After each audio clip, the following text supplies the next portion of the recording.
was 5 years old, I declared to my mom and all of her friends that I was going to be the Prime Minister of Sweden when I grew up. I've not been that yet, and neither has any Swedish woman ever. In Sweden, the most gender-equal country in the world. When I was about 8, I got my hands on this picture. It's a collector's card, global garbage pail kids, something like that, where kids look really, really weird and you collect them, and I got my hands on this one and I loved it because it was a picture of me. It was me with the ponytails and the pink dress, and also me, the strongest girl, the one who can climb, the one who loves to wrestle. Yay, I love it, I said. And I went up to my teacher and I showed it to her, and she said, oh, kids, this picture shows that girls are in one way and boys are in another. And that is something that has never worked for me, of course.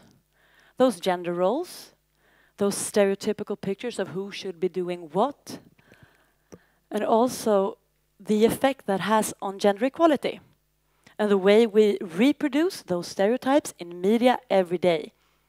And I'm working with that, and I've been doing that for almost 17 years in different ways. And talking about gender equality, as I said, I did not become the Prime Minister.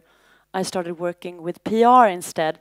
And with PR, media is one of my biggest areas, my biggest fields. Gender equality is a huge, huge measurable thing in media.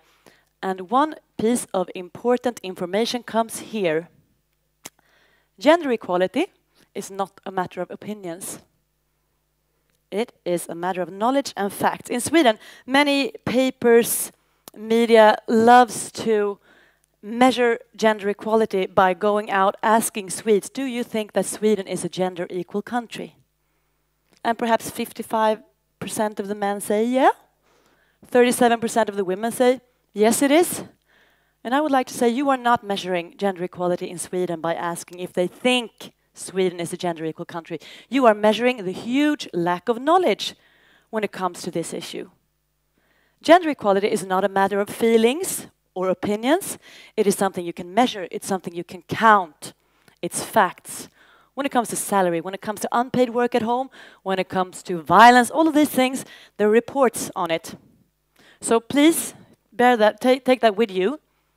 Don't let anyone get away with declaring that they think or feel that something is gender equal. Count. Use facts. And counting is something that I have done a lot of. About counting and media. 76% of everyone in news media all over the world today is men.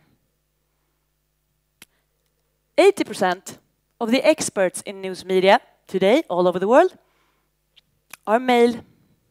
You can find all these numbers in a report called Global Media Monitoring Report. And you smart people are thinking, wait a minute, we're right now in Sweden, the most gender equal country in the world. These numbers might not at all correlate with Sweden. Oh yes, they do. 7 out of 10 in our biggest, one of our biggest dailies, Dagens Nyheter, DN.se counted 7 out of 10 in their articles are men. Journalists, their job is to portray society and us in the society. And what do they think about this achievement? This is what they think. Aidan White, the former head of International Federation of Journalism, he said that they're failing to portray fairly more than half of the human population. And I'd say, no, sorry, Aidan, 100% of the human population, of course. We're not 76% men on this earth. Expertise is not given in a bigger piece to men. This is a huge democracy problem, of course. If media is not getting all the different experience that we in society have, and we're supposed to go and go to the ballots and choose our government based on what we read in the magazines, and not everyone's view upon our society is shown there. Huge democracy problem. And why is this? I mean, these people are not stupid. These are smart journalists, smart media people who really, really want to portray the society as it is. I'm really not thinking that these journalists think that this TV show is better with mostly men in it, or perhaps some do, but hopefully not everyone. This is not the way they want it to be. How come it is this way? Again, the stereotypes. Who should be doing what? If 80% of the experts we've seen on TV, heard on radio, read about in magazines have been men, of course we're going to go look for men, even if you're a journalist. Talking to parents, perhaps you're more prone to talking to a woman. All of those stereotypes, you're reproducing them and making our possibilities to live fully, with our full potential, lesser. 3 years ago, I was having a blast. I was at this gala, and I was counting. As I said, counting knowledge, facts, a huge key to 1, start talking about these problems, 2, doing something about them. I was at a gala, and I was counting who was on stage. The presenter, they were giving away awards for theater, best restaurant, best song, best album, best whatever. And I was counting everyone giving away the prizes, receiving the prizes, etc. And I was tweeting. At the end of the gala, 48 men had been on stage, 7 women. And afterwards, the producer, a friend of mine, came up and said, Lina, you are such a pain in the ass. You're such a pain in the ass. You know I'm not like that. And also we had a woman, but she got sick. Okay. And I said, but why? If you really, really did not want this gala to be like this, why did we end up like this? And he used the most common excuse there is. We really wanted them, but we couldn't find them. Adding on some, she was sick, or she just didn't show up, or whatever. We couldn't find them. And this is something really, really interesting.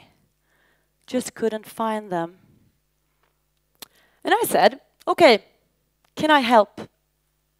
Perhaps next year, when you're trying to figure out who you're going to put on this stage, perhaps I could be of help. When you can find a comedian who's a white man, I'll find you 10 others.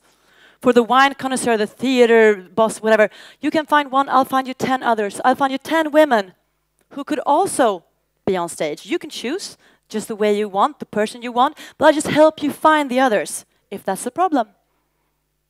And I really think that he felt that I was annoying.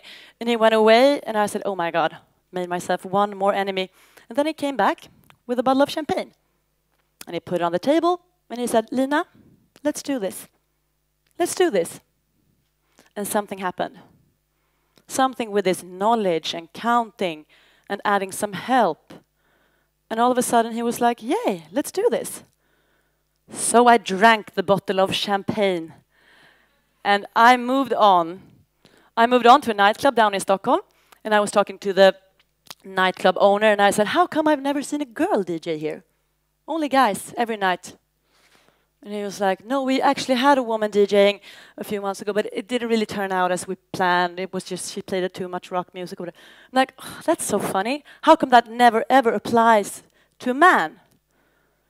A man who it doesn't turn out exactly the way you thought it would be.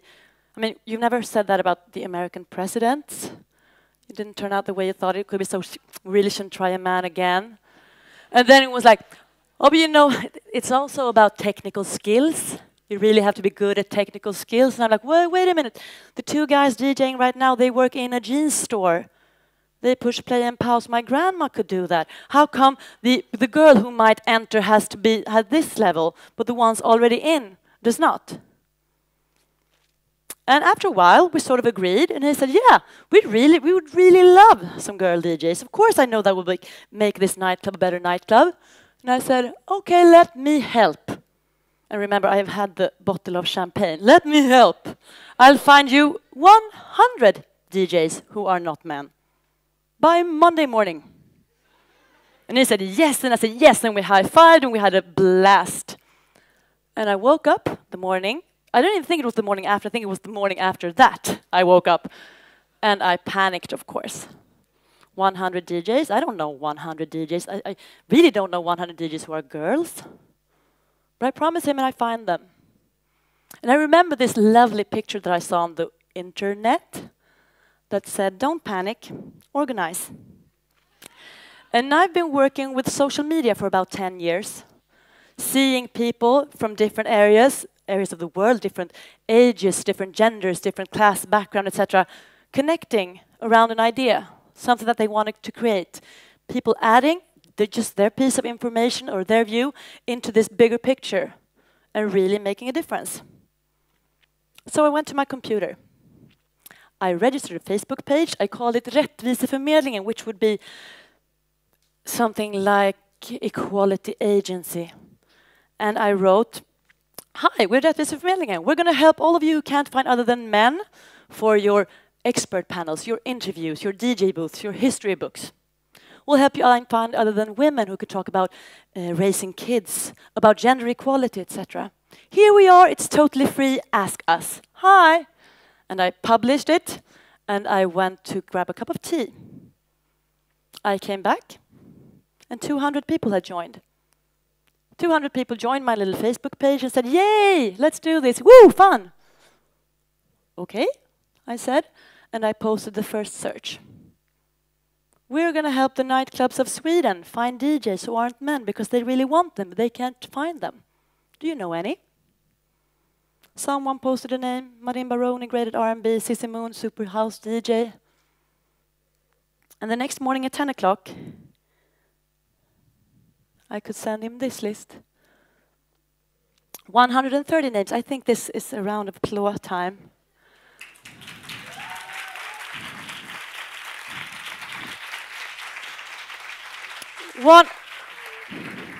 130 names of DJs who are not men. And I just want to mention a few things. These are not better DJs than the ones the nightclubs already knew, but they're not worse either. Because what you do when you unintentionally exclude people from a context based on gender or skin color, and then declare that over here we only care about competence and quality, you are actually saying that the others lack competence and quality. And how would you know? You have never tried them. How would you know? What did we learn? They do exist, and help helps. So this list of 130 DJs was all of a sudden available for all the nightclubs in Sweden who said, yay, we can make better nightclubs. That's fun. The ball started rolling. 200 people, became 500 people, 1,000, 2,000. We started posting searches every day, 2 a day, 3 a day. The lists grew and grew. We were searching for magicians for TV shows, magicians who weren't men in suits sawing women in bikinis into 2 parts, or perhaps motor experts, or we searched for men who were in this like knitting conference. The list grew and grew and grew, and what was really fascinating is that they grew within the feeds of everyone who was in the group. Anyone who liked saw these lists grow and had their stereotypical view of who should be doing what twisted, new values added. We have found web programmers. We have found math professors. We have found football hooligans, film photographers, boxing experts. The lists, they grow every day. And every of these lists change our view of who should be doing what. The results? More than 700 searches. More than 20,000 names collected onto the list that we save.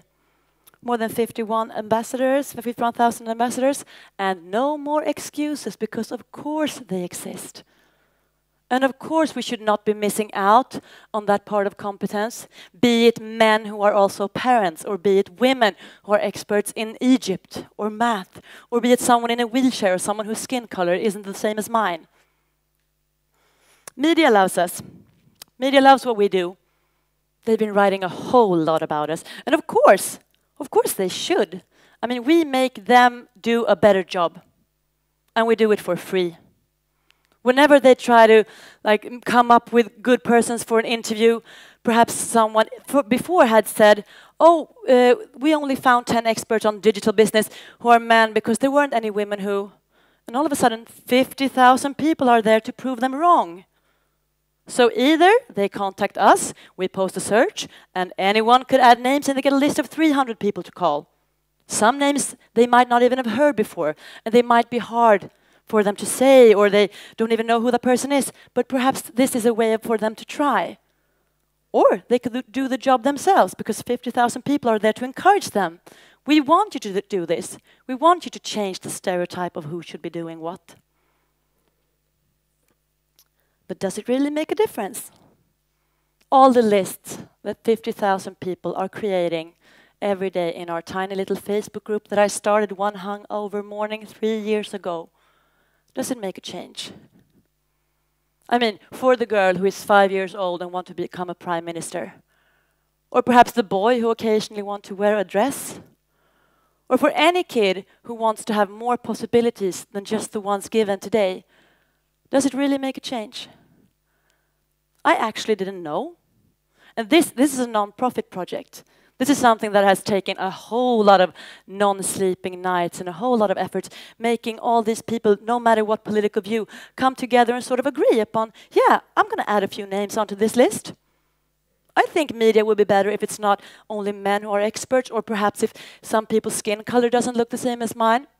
Yeah, I think that's a good idea. I can add a few names, but does it make a difference? Let me introduce you to Malla and Elvin. These are my brother's kids. 2 years ago, I got over to my brother's house. Late night, I was tired. I'd been working as a dog with this project. It's hard to talk about gender equality, diversity today, because talking about the problem, you're often perceived as the one creating the problem. We did not have a problem until you started counting. This was a fantastic gala until you came up holding out these numbers. Stop creating problems. That is something that you need to remember while you talk about these things. You're often perceived as the one creating the problems, but the problems are there anyway.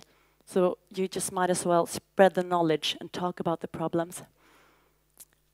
Anyway, I was tired. I came home to Malla and Elvin. We sat on the sofa and we were watching a Swedish TV kids show called Folkoteket.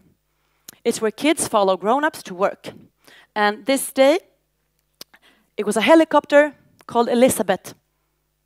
And when Malla saw the helicopter Elizabeth, the helicopter pilot, she jumped off the sofa and said, I'm going to fly. I'm going to be a pilot. The helicopter pilot was found through our network. And you know what? Perhaps one day Malla will become a pilot, thanks to Elizabeth and 50,000 people wanting to create a change. Thank you very much for listening.